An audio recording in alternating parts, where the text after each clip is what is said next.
बहस मुद्दे से भटक रही है। ऊपर वाला चाहता है कि आप सब मुद्दे पर ही चर्चा करें।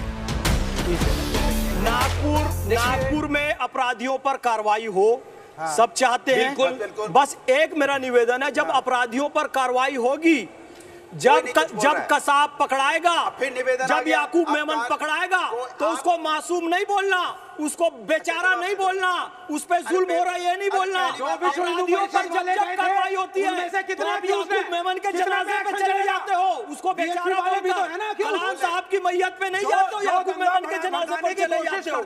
आप तो उस विचारधारा से है, 27 बंदूक की नोक से निकलती है। माओवादी नक्सलवाद का समर्थन करने वाले अर्बन नक्सली यहाँ पर बैठे हुए हैं, अर्बन नक्सली यहाँ पर बैठे हुए हैं, यहाँ भक्तों पर गोली चलाने वाले यहाँ बैठे हैं। अरे मैं छत्तीसगढ़ से आता हूँ, कल छत्तीसगढ़ में हमला हुआ है, कल पुलिस के जवानों पर वहाँ पर हमला हुआ है, कोई जवाब नहीं है। इस समय पुलिस के जवानों पर कल हमला हुआ, वैचारिक रूप से शहर में बैठकर जो सपोर्ट देते हैं नक्सलवादियों को, ये दे रहे हैं और क्या दे रहे हैं।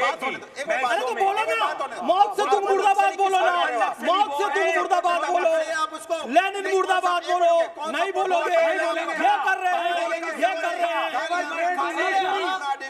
बोलो ना, जो भारत में टुकड़े होंगे इंशाल्लाह नारे लगे। मैं कह रहा हूं, अरे भैया निवेदन करना चाहता हूं, एक मिनट, मैं हम आतंकवाद पे कार्रवाई करेंगे तो सपोर्ट करेंगे, बोलो इनको। आप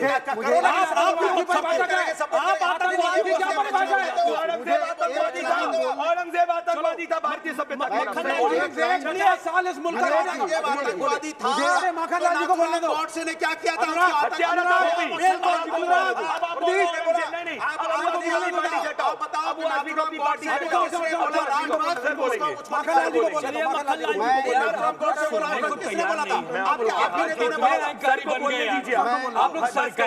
बस करिए, आप लोग विपक्ष में विपक्ष की भूमिका निभाइए, सर को बोलने दीजिए। आप सब लोगों से हाथ जोड़कर प्रार्थना करके जाना चाहता हूं, क्योंकि यहाँ जितने लोग बैठे हैं मुद्दे के सिवा सारी बात हो रही है और मैं मुद्दे पर बात करने आया था। आप सब लोग अपने हृदय पे हाथ रख के बोलिए कि क्या आपने मुद्दे पर बोला है? नहीं बोला तो मुझे जाने की इजाजत दीजिए। आप लोग हमारे लिए ये समय की बात है, मेरे समय की बात है, अपने समय की इज्जत नहीं, आप लोग अपने समय की इज्जत कीजिए, मैं करता हूँ। इस तरह से मैं बात किसी के बीच में नहीं बोलेंगे, पढ़े लिखे रुक जाइए, आप भी बहुत, हम लोग क्या वाकई पढ़े लिखे आदमी हैं? जो लोग ये डिबेट देखेंगे थूकेंगे आपके ऊपर कि आप अपनी बात न कह सकते हैं न दूसरे की बात सुन सकते हैं।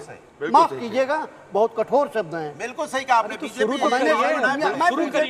की बात नहीं कर रही है, मैं बीजेपी एसपी और किसी की बात, मैं आपस की बधाई देता हूँ, आपने इसीलिए आप लोगों से माफी मांगकर जाना चाहता हूँ।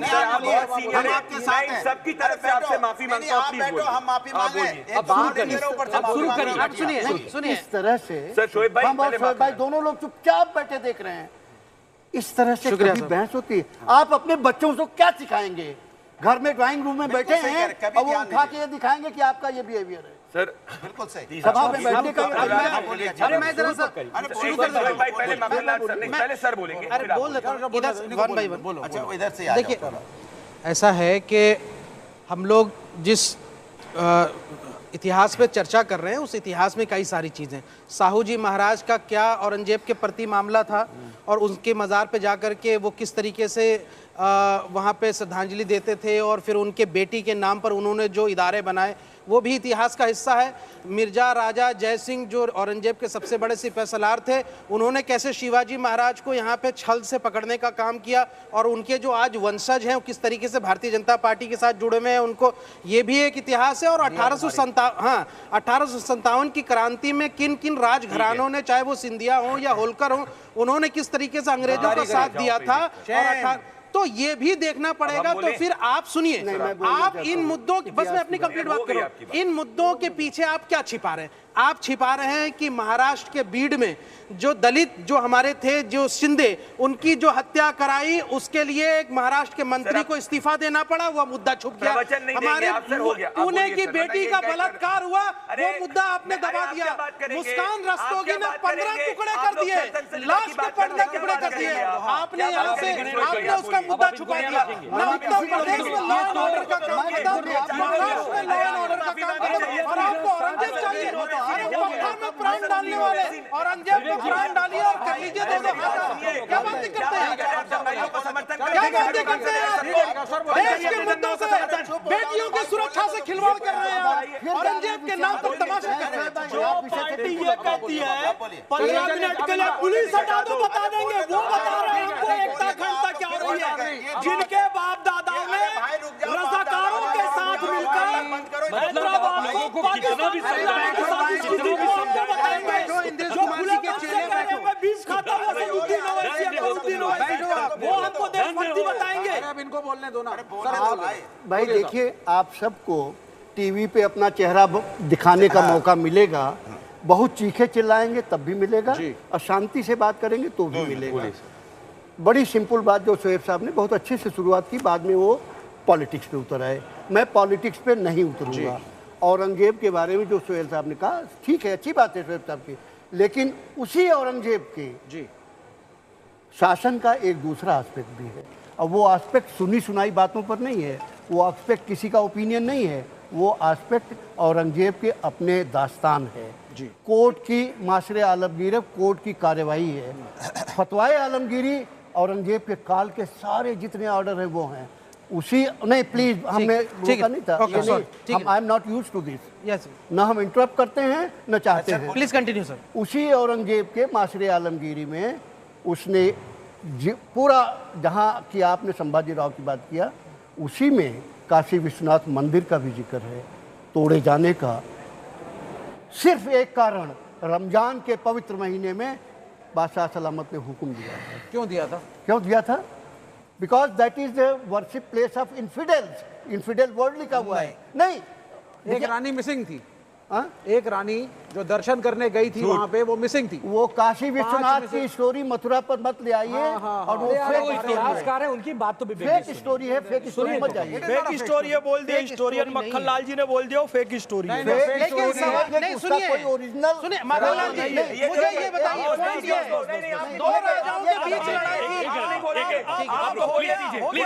पहले बोलने दीजिए व्यक्ति को, बोलिए चाचा। दो राजाओं के बीच की लड़ाई, दो धर्मों की लड़ाई कैसे हो गई? नहीं बोल रहे, आप बोलने दीजिए। आपको हमने ऐसा नहीं, अरे आप बोलिए, आप बोलिए, आप अच्छा बोल रहे हैं, आप अच्छा बोल रहे हैं, बोलिए। 45 years I have been professor in Banaras Hindu university. अरे वो सही कह रहे हैं, उनकी बात तो सुन लो। प्लीज बोलिए सर। मछली बाजार, प्लीज बैठिए, बोलिए I refuse to be please please have a seat. Shoaib भाई, जब इतने प्रेम से वो इतिहास की बात बता रहे आप लोग इतने देर से बोल रहे हैं, मैं चुपचाप बैठा हूँ। शोएब भाई से ये उम्मीद नहीं थी। चलिए, उनके तरफ से हम माफी मांग रहे हैं। चलिए, भी अपोलोजाइज। हम सब आपके छोटे हैं, हम सब प्लीज देख लिया भंडारी साहब आपने। भंडारी साहब आपकी वजह से हुआ है। सरकार आप, अरे इतना तो तुष्टीकरण मत करो सरकार यार, आपकी है, संजय राउत इतना को खुश करने संरक्षण के लिए नहीं दे इतना सकते। तुष्टीकरण मत करो। मतलब आज यहाँ एंकर नहीं है तो आप हमको बोलने नहीं देंगे। आज हमारी एंकर यहाँ नहीं है तो आप बोलने नहीं देंगे।